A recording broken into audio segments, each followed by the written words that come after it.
வணக்கம். மாநில செய்திகள் வாசிப்பவர் மிருதுலா.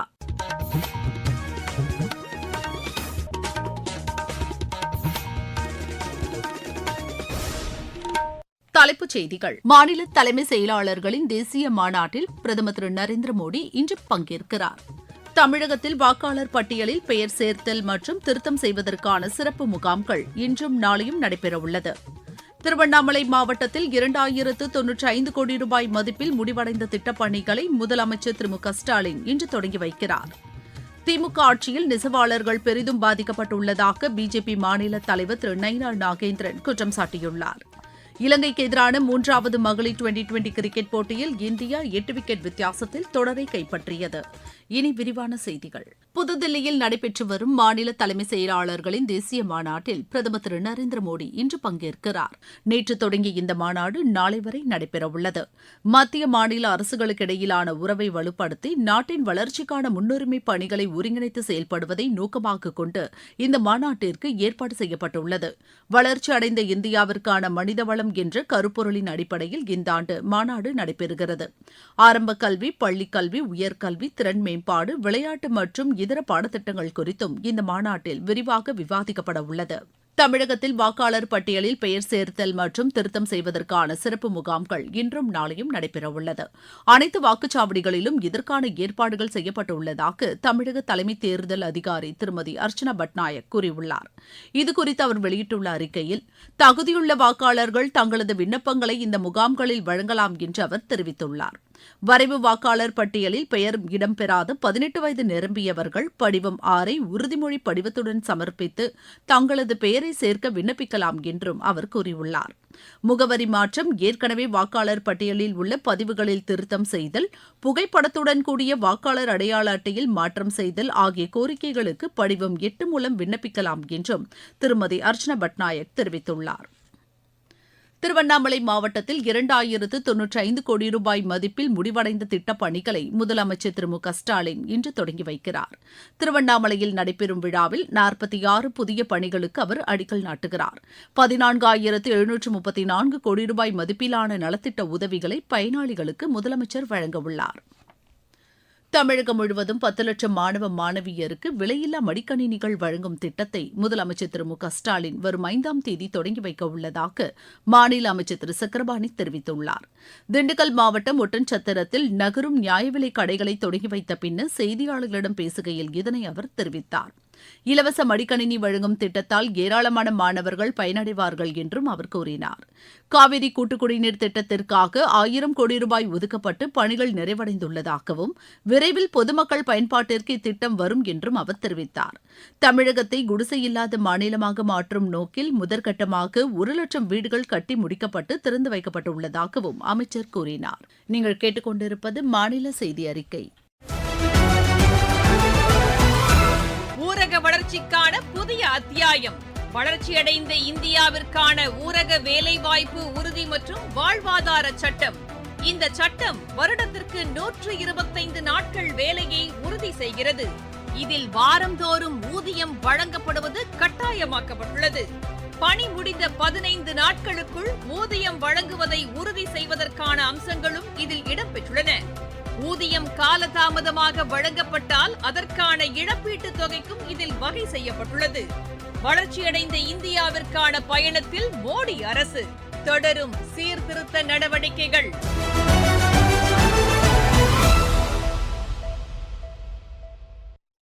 திமுக ஆட்சியில் நெசவாளர்கள் பெரிதும் பாதிக்கப்பட்டுள்ளதாக பிஜேபி மாநில தலைவர் திரு நயினார் நாகேந்திரன் குற்றம் சாட்டியுள்ளார்.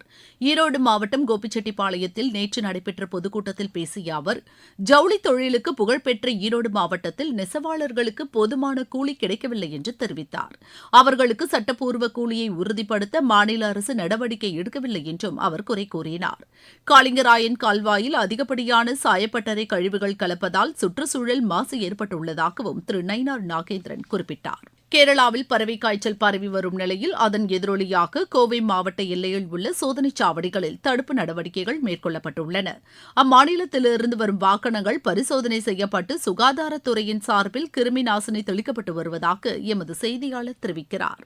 கேரள மாநிலம் கோட்டயம் உள்ளிட்ட பகுதிகளில் கடந்த சில தினங்களாக கோழிகள் மற்றும் வாத்துகள் தொடர்ச்சியாக உயிரிழந்து வந்த நிலையில் பறவை காய்ச்சலால் அவை உயிரிழந்தது உறுதி செய்யப்பட்டது. தமிழக கேரள எல்லை சோதனை சாவடிகளில் சுகாதாரத்துறையின் சார்பில் பறவை காய்ச்சல் தடுப்பு சோதனை சாவடிகள் அமைக்கப்பட்டு கிருமி நாசினிகள் தெளிக்கும் பணிகள் மேற்கொள்ளப்பட்டு வருகின்றது. இதன் ஒரு பகுதியாக கோயம்புத்தூர் மாவட்டத்தில் உள்ள வாளையார் சோதனை சாவடியில் சுகாதாரத்துறை கால்நடை பராமரிப்புத்துறை சார்பில் பறவை காய்ச்சல் தடுப்பு முகாம் அமைக்கப்பட்டுள்ளது. கேரளாவில் இருந்து வரும் இறைச்சி வாகனங்கள் அனைத்திற்கும் கிருமி நாசினிகள் தெளிக்கப்பட்டு வாகனம் எங்கிருந்து வருகிறது, எங்கு செல்கிறது என்கிற விவரங்களும் பதிவு செய்யப்படுகிறது. மேலும் வாகனங்களை இயக்கி வரும் ஓட்டுநர் மற்றும் உதவியாளர்கள் அனைவருக்கும் உடல் வெப்பநிலை பரிசோதிக்கப்படுகிறது. அதனைத் தொடர்ந்து அனைத்து எல்லை சோதனை சாவடிகளிலும் முகாம்கள் அமைக்கப்பட உள்ளதாக அதிகாரிகள் தெரிவித்துள்ளனர். கோயம்புத்தூரிலிருந்து ஹரிஹரன். பிரதமரின் மக்கள் மருந்தகத்தால் காஞ்சிபுரம் மாவட்டத்தில் ஏராளமானோர் பயனடைந்து வருகின்றனர். குறைந்த விலையில் தரமான மருந்துகள் கிடைப்பதால் பொதுமக்களிடம் நல்ல வரவேற்பு இருப்பதாக கடை உரிமையாளர் திருமதி கௌரி தெரிவித்தார். சின்ன காஞ்சிபுரத்துல மக்கள் மருந்தகம் மெடிக்கல் ஷாப் நடத்திட்டு வரும். இது மோடியோட ஸ்கீம்ல நாங்க ஆரம்பிச்சிருக்கோம். இந்த ஷாப் ஒரு 4-5 வருஷமா ஆரம்பிச்சு நடத்திட்டு வரோம். இந்த ஷாப்ல சுகர் மாத்திரை, பிபி மாத்திரை, இந்த கேன்சருக்கு இந்த மாதிரி மெடிசன்ஸ் வெளியே வாங்கி சாப்பிடுறதுக்கு கஷ்டப்படுற மெடிசன்ஸ் எல்லாமே இங்க ரொம்ப கம்மி விலையில கிடைக்குது. ரொம்ப கம்மியா இருக்குங்கிறதுனால நிறைய பேர் நல்லா வாங்கிட்டு போறாங்க. அவங்களுக்கும் அது ரொம்ப யூஸாவும் இருக்கு. மக்கள் மருந்தகத்தில் ரத்த அழுத்தம், சர்க்கரை உள்ளிட்ட பல்வேறு நோய்களுக்கு மருந்துகள் மலிவு விலையில் கிடைப்பதாக பயனாளிகள் தெரிவித்தனர். என்னுடைய பெயர் ரமேஷ். மோடிஜி திறந்து வைத்த இந்த மக்கள் மருந்தகம் நிறைய பேருக்கு பயன்பாட்டு உள்ளது. சுகர் மாத்திரை, பிபி மாத்திரை எல்லாமே பாதி ரேட்டுக்கு கிடைக்குது. அதனால ஐயா மோடிஜிக்கு ரொம்ப நன்றி. என் பேர் பி பொன்னம்பலம். அப்பாவுக்கு சுகர் இருக்கு. மத்திய அரசோட மக்கள் மருந்தம் எப்பவுமே மருந்து வாங்க 1500 கொடுத்து வெளியே வாங்கின மருந்து எல்லாமே இங்க 500 முடிஞ்சிடுச்சு. இதனால நம்மளுக்கு 1000 கிட்ட சேவிங் ஆயிடுச்சு. இதை கொண்டு வந்த மத்திய அரசுக்கு மிக்க நன்றி. இருவரி செய்திகள். சிரியாவில் மசூதி ஒன்றில் நிகழ்ந்த குண்டுவெடிப்பு சம்பவத்திற்கு ஐக்கிய அரபு எமிரேட் கடும் கண்டனம் தெரிவித்துள்ளது. தைவானுக்கு அதிக அளவில் ராணுவ தளவாடங்களை விற்பனை செய்வது என்ற அமெரிக்காவின் முடிவால் கடும் விளைவுகள் ஏற்படும் என்று சீனா கூறியுள்ளது. சோமாலியாவிலிருந்து பிரிந்து தன்னாட்சி கோரி வரும் சோமாலிலாந்து பகுதியை ஒரு தனி நாடாக இஸ்ரேல் அங்கீகரித்துள்ளது. சத்தீஸ்கட் மாநிலத்தில் இதுவரை 2000க்கும் மேற்பட்ட மாவோயிஸ்டுகள் சரணடைந்துள்ளதாக அம்மாநில அரசு தெரிவித்துள்ளது. உத்தரப்பிரதேசத்தில் உள்ள துவக்கப் பள்ளிகள் முதல் மேல்நிலைப் பள்ளிகள் வரை அனைத்திலும் செய்தித்தாள் வாசிப்பை கட்டாயமாக்கி அம்மாநில அரசு உத்தரவிட்டுள்ளது.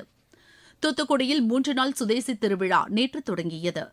திருவள்ளூர் மாவட்டம் கடம்பத்தூர் ஊராட்சி ஒன்றிய அலுவலகத்தில் நடைபெற்று வரும் பல்வேறு வளர்ச்சித் திட்டப் பணிகளை ஆட்சியர் திரு பிரதாப் நேற்று ஆய்வு செய்தார். பொங்கல் பண்டிகைக்கு மண்பாண்டங்களை அரசு கொள்முதல் செய்து பொதுமக்களுக்கு வழங்க வேண்டும் என்று மண்பாண்ட தொழிலாளர்கள் வலியுறுத்தியுள்ளனர். காஞ்சிபுரம் மாவட்ட வேலைவாய்ப்பு மற்றும் தொழில்நெறி வழிகாட்டு மையத்தின் சார்பில் தனியார் துறை வேலைவாய்ப்பு முகாம் இன்று பச்சையப்பன் ஆடவர் கல்லூரியில் நடைபெறவுள்ளது. நாமக்கல் மாவட்டம் பள்ளிப்பாளையத்தில் கள்ள துப்பாக்கிகளை விற்பனை செய்த 5 பேரை காவல்துறையினர் நேற்று கைது செய்தனர். மீஞ்சூர் அத்திப்பட்டு ரயில் நிலையங்களில் பராமரிப்பு பணிகள் நடைபெறவுள்ளதால் அந்த வழித்தடத்தில் நாளை சில மின்சார ரயில்களின் சேவை ரத்து செய்யப்படுவதாக தெற்கு ரயில்வே அறிவித்துள்ளது. விளையாட்டுச் செய்திகள். இலங்கைக்கு எதிரான 3வது மகளிர் டுவெண்டி கிரிக்கெட் போட்டியில் இந்தியா 8 விக்கெட் வித்தியாசத்தில் வெற்றி பெற்று தொடரை கைப்பற்றியது. திருவனந்தபுரத்தில் நேற்று நடைபெற்ற இப்போட்டியில் முதலில் பேட் செய்த இலங்கை நிர்ணயிக்கப்பட்ட 20 ஓவரில் 7 விக்கெட் இழப்பிற்கு 112 ரன் எடுத்தது. 113 ரன் எடுத்தால் வெற்றி என்ற இலக்கோடு பின்னர் பேட் செய்த இந்தியா 2 விக்கெட்டுகளை மட்டுமே இழந்து 13.2 ஓவரில் 115 ரன் எடுத்து வெற்றி பெற்றது. ஷஃபாலி வர்மா அதிரடியாக ஆடி 42 பந்துகளில் 79 ரன் குவித்தார். 5 போட்டிகளை கொண்ட இந்த தொடரை இந்தியா முதல் 3 ஆட்டங்களிலும் வெற்றி பெற்று கைப்பற்றியுள்ளது. மாநில அளவிலான கைப்பந்து போட்டி தருமபுரியில் நேற்று தொடங்கியது. 3 நாட்கள் நடைபெறும் இப்போட்டியை உயர்நீதிமன்ற நீதிபதி திரு நிர்மல்குமார் தொடங்கி வைத்தார். மீண்டும் தலைப்புச் செய்திகள். மாநில தலைமை செயலாளர்களின் தேசிய மாநாட்டில் பிரதமர் திரு நரேந்திர மோடி இன்று உரையாற்றவுள்ளார். தமிழகத்தில் வாக்காளர் பட்டியலில் பெயர் சேர்த்தல் மற்றும் திருத்தம் செய்வதற்கான சிறப்பு முகாம்கள் இன்றும் நாளையும் நடைபெறவுள்ளது. திருவண்ணாமலை மாவட்டத்தில் 2095 கோடி ரூபாய் மதிப்பில் முடிவடைந்த திட்டப் பணிகளை முதலமைச்சர் திரு மு க ஸ்டாலின் இன்று தொடங்கி வைக்கிறார். திமுக ஆட்சியில் நெசவாளர்கள் பெரிதும் பாதிக்கப்பட்டுள்ளதாக பிஜேபி மாநில தலைவர் திரு நயினார் நாகேந்திரன் குற்றம் சாட்டியுள்ளார். இலங்கைக்கு எதிரான 3வது மகளிர் டுவெண்டி கிரிக்கெட் போட்டியில் இந்தியா 8 விக்கெட் வித்தியாசத்தில் தொடரை கைப்பற்றியது. இத்துடன் இந்த செய்தி அறிக்கை நிறைவு பெற்றது.